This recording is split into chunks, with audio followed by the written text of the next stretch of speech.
Hey everybody, welcome to the lounge. Hope you're all having yourselves a good week. And today I wanted to talk a little bit about the whole Dogecoin situation, or Dogecoin. I say Dogecoin. In any case, I wanted to explain what's been going on with that, why that particular crypto is skyrocketing, and as well, I wanted to explain why you shouldn't buy it and go over, in fact, what crypto I do hold and where I hold it and why I hold it. And hopefully, that'll be enlightening for you guys in terms of what crypto you actually should buy and how you should hold it. But on that note, let's dive into Dogecoin. And this website I'm on is called coinmarketcap.com, and it in fact lines up all of the cryptocurrencies by market cap. And in fact, it lists over 8,000 different coins. That's how many there are. Most of them are dead blockchains or unsuccessful ones that aren't going anywhere. And in fact, Bitcoin by itself holds about 62% of the entire market cap of all cryptocurrency, just to give you an idea of how it's broken up. And if you look at their market caps chart, while you do have Wall Street bets up here at the top as a joke, that's just in solidarity with Wall Street bets. You can see Bitcoin up here. It's got 800 billion worth of market cap, and then Ethereum is at 200 billion US right below it, and then you get into Tether, which is a stable coin, and things go downwards from there. And the most interesting thing about this list is if you go down to number 9 right now, there's Dogecoin at 8 cents and a $10 billion market cap, which is just crazy. And if we open up Dogecoin and look at the month chart for it, you can see that it's pretty much been skyrocketing from a fraction of a penny up to, we're looking at about 8 cents today, which is just absolutely crazy. The reason this is happening is because Elon Musk keeps tweeting about it. Over the last couple days, he tweeted out a YouTube video about Dogecoin. He put out a poll, Dogecoin versus all other cryptos. He put out a little meme of himself holding up Gene Simmons, holding up Snoop Dogg, holding up the little dog that's the symbol of the coin. In any case, Elon is having what I think is just a bunch of good fun. Who let the Doge out? But hopefully not too many people are getting suckered into buying this actual coin, and that all of this buying, I really hope, is just people tossing in a few bucks for fun, and there's simply a lot of people, because at the end of the day, Dogecoin is not a serious blockchain. It's basically like a really early version of Litecoin with no supply cap on the coins, and there's no serious development going on of this crypto or any such thing. So nobody should buy it. It doesn't have any long-term potential. However, just look at it. It is currently between Litecoin and Chainlink, which are both completely serious blockchains, and it is ahead of Aave right now, and it is ahead of other blockchains that I consider serious, such as, for example, Aux. So it's pretty crazy that it's up here, and it really shows you the power of Elon's tweets. But on that note, let me show you guys what I do in fact hold and where I hold it and why I hold it. So let's start with the exchange that I use, which is Coinbase, and I'll link to it down in the description. Of course, you can download the individual software wallets for any particular crypto and hold it anonymously on your computer, and that's all good and well. However, that's not what most people do. A lot of people do keep their crypto either on exchange or on some kind of interest yielding platform. More on that in a minute. But this is my exchange, which is Coinbase. It's one of the bigger exchanges. And in here, I hold primarily little bits of my more speculative crypto. So right here at the top, about 4,200 US dollars worth, which is 40% of this portfolio, I have Aave. And Aave is a decentralized finance Ethereum-backed token, which allows for its users to participate in decentralized borrowing and lending. So Aave is one of the best borrowing and lending blockchains I've seen thus far.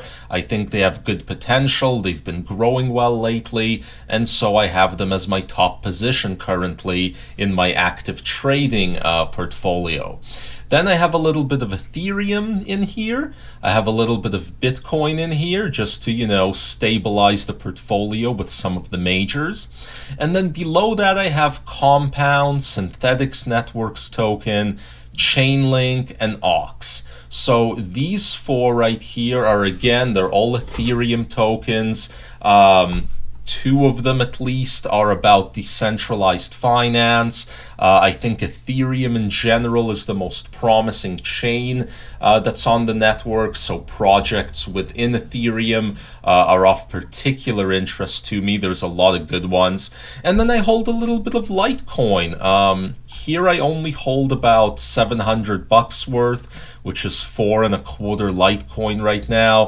Litecoin was the second oldest crypto. It's meant as sort of an imitator of Bitcoin, but one that's better in the sense that the transaction fees are lower, the transactions are faster, it's still got active development on this network, whereas with Bitcoin, the original creators of it are gone, and Satoshi Nakamoto is nowhere to be found. Basically, other people are doing work on Bitcoin, whereas Litecoin still has the Litecoin Foundation. Charlie Lee, the founder of Litecoin, is still out there. So I do certainly think that Litecoin, with how widespread it is and how infrastructural it is, it certainly has a place in the future of crypto. So there you go, guys. That's what I hold on exchange. And as you can see, by and large, it's decentralized finance, it's Ethereum and Ethereum tokens. And then I mix in a little bit of other stuff like Chainlink and Aux. Like, they're Ethereum tokens, but they have other functions that aren't really all about decentralized finance. However, this is not where I hold the majority of my cryptocurrency. If you checked in on me a couple of months ago, that's where I held all of my crypto, was Coinbase. And then I realized that that actually wasn't that smart of a thing to do.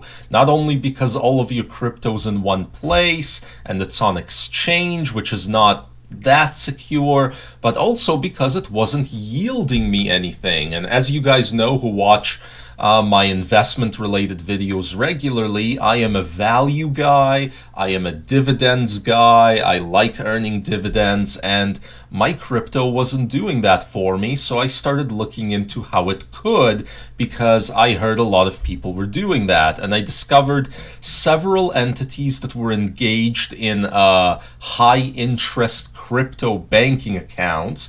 One of those entities was Nexo. The other entity was BlockFi, and I ended up going with BlockFi just because it was a bit more established and seemed to have more clients. There's also other entities joining on with high interest lending now, such as Gemini.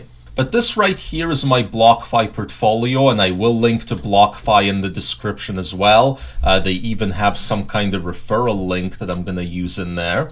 But what I have in here is $6,500 in Bitcoin, $2,600 in Litecoin, and $21,000 in Ether, which, combined with the Ether that's over on the exchange, that makes Ether my #1 holding by far, and Bitcoin my #2 holding by far.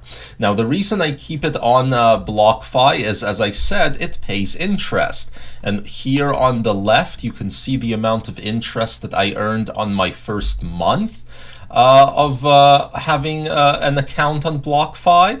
And this right here is the interest being accrued for this month, the month of February, We're only about a week into it, and we're at 35 American dollars. And the way it works is that it pays you 6% on all of your Bitcoin, 5 or I believe 6.5% on Litecoin, and about 5.25% on Ether. And this is all annual, and it compounds monthly, and you can choose which crypto you get it all paid out in. I have it all paid out in Litecoin because that way the transaction fee is really low. And if you scroll down, you can even see as your interest payments come in. So right here, there was my first interest payment on January 31st. It was a little under 1/3 of a Litecoin.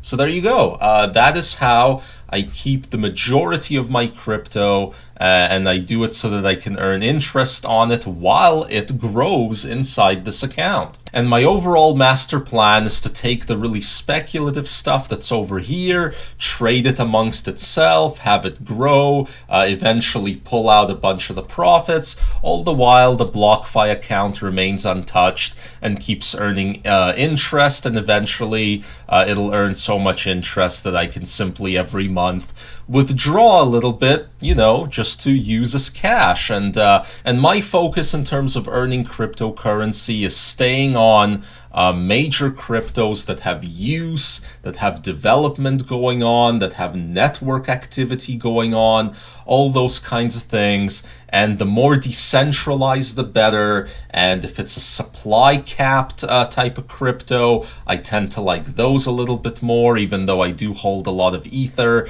which is not currently supply capped. So there you go, guys. That is what I'm doing in the cryptocurrency universe. Hope that was enlightening. And again, a link to both BlockFi and Coinbase down in the description. Subscribe if you're new here. Hit that like button if this was useful. And we'll see you all next time.